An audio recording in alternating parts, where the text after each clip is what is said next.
Hey everybody, Nick James here for another episode of Nick's Nerd News, the show that gives you your week in geek in just 4 minutes. With that said, let's dive right in because we have a lot to talk about. The Oscars happened this past weekend and boy was it good to geeks. Spider-Man Into the Spider-Verse is now the 2019 Best Animated Picture. Rightfully so. The movie is incredible. If you have not seen it, it's available on digital, coming to DVD in just a few weeks. Make sure to keep your eye out for that. I'm sure they're going to put a giant sticker, 2019 Best Animated Film sticker on it, so you will not miss it. Huge shout out and congratulations to Bob Persichetti, Peter Ramsey, Rodney Rothman, Phil Lord, and Christopher Miller. Now, the webhead wasn't the only one to be honored because Black Panther took home a handful of Oscars itself. Though it didn't get Best Picture, it had 3 of its other nominees win: Best Production Design, Best Costume Design, and Best Original Score. They really seem to know what's going on over there at Marvel, and if you ask Kevin Feige, he knows what's going on for the next 6 years. Recently, for a Captain Marvel panel, a bunch of Nerd News networks, I guess I lost my invitation, was able to sit down with the cast and crew, including Paul Feige, who knows what's going to be going on for the next 6 years. That's right, though he won't tell us, and we probably won't even get a sniff of any of this until after Avengers Endgame and definitely after Spider-Man Far From Home. Let's just say the man who's concocted the entire MCU up till now knows where we're going for the next half-decade plus.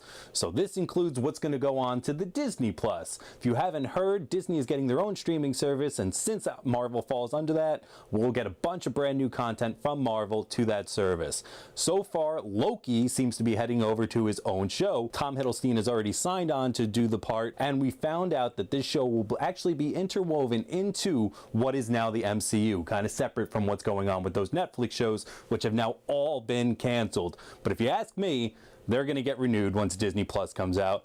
Be sure to see Captain Marvel, which hits theaters on March 8th, followed by Avengers Endgame on April 26th, then Spider-Man Far From Home on July 5th. And then, like I said, we'll start to know what's going to happen over the next 6 years, but so far, only the man himself knows. Up next, Ben Affleck has officially stated Batman no more. That's right, if you're a fan of the Batfleck, it's time to roll a tear because we will no longer see that perfectly chinned man inside the cowl. He was on Jimmy Kimmel and he had a statement to say. I've decided. I tried to direct a version of it, worked with a really good screenwriter, but couldn't come up with a version. Couldn't crack it. So I thought it was time to let someone else take a shot at it, and they got someone really good people.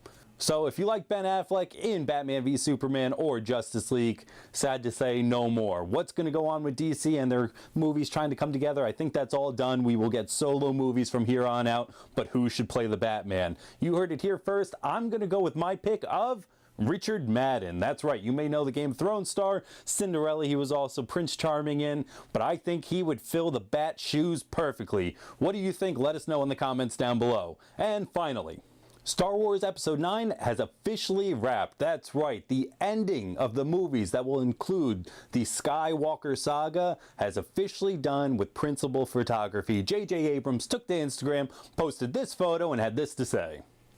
It feels impossible, but today wrapped photography on Episode 9. There's no adequate way to thank this truly magical crew and cast. I'm forever indebted to you all. Now, we have not gotten a name to what Episode 9 will be, Star Wars 9 blank, but we are set to find out possibly on Star Wars Day, which is the best way to do it. For those who do not know, May the 4th, like May the 4th, May the 4th is Star Wars Day, and that's when we're finding out the name. Possibly, let's hope so, because that movie doesn't come out all the way till December 20th. Alright everybody, that's all the time I got for you today. Be sure, if you want to stay up with all things Nick's Nerd News, to follow me on Twitter. That's right, I got one of those, Nick's Nerd News 1. Follow me there, but of course make sure to subscribe down below as well.